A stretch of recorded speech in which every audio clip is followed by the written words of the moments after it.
নমস্কার, আদিশাই মোটিভেশন চ্যানেলের আর একটা নতুন ভিডিওতে আপনাদের সবাইকে স্বাগত। কিভাবে সোশ্যাল মিডিয়া ধ্বংস করছে আমাদের এই সম্পর্ক, চলুন শুরু করা যাক আজকের ভিডিও।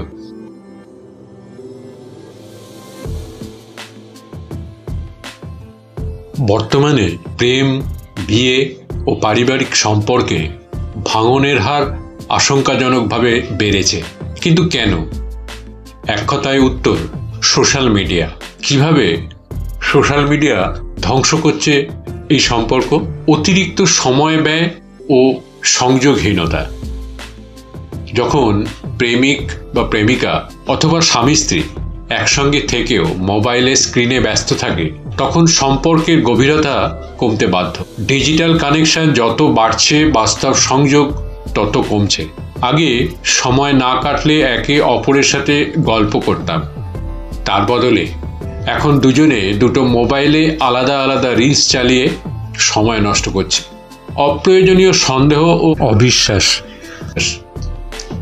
প্রিয়জনের অনলাইনে স্ট্যাটাস, কমেন্ট বা রিয়াকশন দেখে অনেকেই অহেতুক সন্দেহ করতে শুরু করে। এতে সম্পর্কের ভিত দুর্বল হয়ে যায়। আপনার প্রিয়জনের পোস্টে কেউ লাভ রিয়াক্ট দিল মানে সে তাকে ভালোবাসে, তার সাথে সম্পর্ক জড়িয়ে পড়েছে, এমন কিছু নয়। অন্যদের সাজানো জীবন দেখে নিজের জীবনকে ব্যর্থ মনে করা। সোশ্যাল মিডিয়ায় সবাই শুধু সুখী দিকটাই দেখায়। অন্যদের সম্পর্ক দেখে অনেকেই নিজের সঙ্গীর সঙ্গে তুলনা শুরু করে, যা একসময় অতৃপ্তি ও ঝগড়ার কারণ হয়ে দাঁড়ায়। আজকাল ভিউ পাওয়ার চক্করে এবং পয়সা কামানোর আশায় সোশ্যাল মিডিয়াতে রোজই ঘুরতে যাওয়ার এবং ভালো ভালো রেস্টুরেন্টে খাওয়া দাওয়া এবং বিভিন্ন সুখী জীবন দেখানোর চেষ্টা করছে। সেগুলো দেখে নিজেরা অহেতুক খরচা করার বায়না করলে, অন্যের দেখে নিজেদের সাধ্যের বাইরে খরচা করতে চাইলে বা বাধ্য করলে নিজেদের সম্পর্কে ভাঙন ধরতে পারে। নিজেদের সামর্থ্য অনুযায়ী খরচা করুন, অন্যের দেখে নয়। পুরনো সম্পর্কে ফিরে আসা। ফেসবুক বা ইনস্টাগ্রামে পুরনো প্রেমিক বা প্রেমিকার সঙ্গে সংযোগ হওয়া খুব সাধারণ বিষয়। অনেক সময় এই পুরনো অনুভূতি বর্তমান সম্পর্কে ফাটল ধরায়। এটা খুব একটা সাধারণ ব্যাপার। তার এই ব্যাপারটা থেকে দূরে থাকুন। অতীত অতীতই হয়, সেটাকে ফিরে পেতে গিয়ে বর্তমানটাকে নষ্ট করবেন না। নেগেটিভ পরামর্শ ও ব্যক্তিগত বিষয় শেয়ার করা। অনেকেই নিজের সম্পর্কের সমস্যা ফেসবুকে স্ট্যাটাস দিয়ে বা বন্ধুদের ইনবক্সে জানিয়ে ফেলে।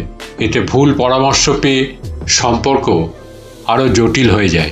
কারণ আজকালকার দিনে আপনার সুখে থাকাটা খুব কম লোকই সহ্য করতে পারে। তাই পরামর্শ নিলে খুব বুঝে সুঝে ভালো ব্যক্তির থেকেই নেবেন। নিজের মনের কথা সকলের সাথে শেয়ার করবেন না। সতীর্থতা থেকে প্রতারণার পথে যাত্রা।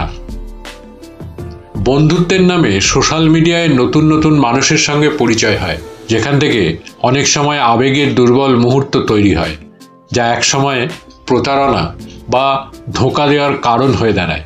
সোশ্যাল মিডিয়া নতুন নতুন বন্ধু আপনাকে নতুনভাবে জীবন দেখাবে এবং নতুনভাবে প্রেমে পড়তেও উদ্বুদ্ধ করতে পারে। প্রথম এগুলো রঙিন লাগতে পারে, আপনার বোরিং জীবনে আশার আলো দেখাতে পারে, তবে এই আলো ক্ষণস্থায়ী। তাই এগুলো থেকে সাবধান। ভুয়ো আকর্ষণ ও তুলনা করা। সোশ্যাল মিডিয়ায় ফিল্টার করা ছবি ও সাজানো পোস্ট দেখে অনেকেই নিজের সঙ্গীর তুলনায় অন্যকে বেশি আকর্ষণীয় মনে করতে শুরু করে। এটি একসময় সম্পর্কের প্রতি অস্বস্তি তৈরি করে। গোপনীয়তার অভাব ও অতিরিক্ত প্রদর্শন। অনেকেই নিজের সম্পর্কের প্রতিটি মুহূর্ত সোশ্যাল মিডিয়ায় তুলে ধরে, যা একসময় ব্যক্তি স্বাধীনতা ও গোপনীয়তা নষ্ট করে দেয়। মনের প্রশান্তির অভাব। সোশ্যাল মিডিয়ার অতিরিক্ত ব্যবহারে মস্তিষ্কের ডোপামিন লেভেল ওঠানামা করে, যা মানসিক অস্থিরতা তৈরি করে। এতে সম্পর্কের ওপরও নেতিবাচক প্রভাব পড়ে। প্রায়োরিটি বদলে যাওয়া। অনেকেই সোশ্যাল মিডিয়ার লাইক, কমেন্ট ফলোয়ার বাড়ানোটাকেই বেশি গুরুত্ব দেয়, কিন্তু নিজের বাস্তব জীবনের সম্পর্কের যত্ন নেয় না। এটি একসময় মানসিক দূরত্ব তৈরি করে। তাহলে সমাধানটা কি? একসঙ্গে থাকাকালীন মোবাইল দূরে রাখুন। অযথা সন্দেহ ও তুলনা করবেন না। সম্পর্কের সমস্যা সোশ্যাল মিডিয়ায় না এনে সরাসরি কথা বলুন। প্রিয়জনকে যথাযথ সময় দিন ও বাস্তব জীবনের সংযোগ বাড়ান। সোশ্যাল মিডিয়া যদি ঠিকভাবে ব্যবহার করা যায়, তবে এটি সম্পর্কের শত্রু নয়, বরং ভালোবাসার মাধ্যম হতে পারে। তাই ভার্চুয়াল ভালোবাসায় নয়, বাস্তব ভালোবাসায় বিনিয়োগ করুন। নিজের প্রিয়জনকে ভালোবাসা বাস্তব জীবনে জানান। সোশ্যাল মিডিয়ার ফটো আপলোড করলেই হয় না, বাস্তব জীবনে জড়িয়ে থাকুন, একে অপরের কাছে থাকুন। যদি ভিডিওটা ভালো লেগে থাকে তাহলে চ্যানেলটিকে সাবস্ক্রাইব করে পাশে থাকা বেল আইকনটিকে প্রেস করে দেবে, যাতে পরবর্তী ভিডিও দিলে সাথে সাথে তার নোটিফিকেশনটি আপনাদের কাছে পৌঁছে যায়। লাইক করবেন, কমেন্টস করবেন, ভালো লাগলে শেয়ার করবেন, পাশে থাকবেন। ধন্যবাদ, নমস্কার।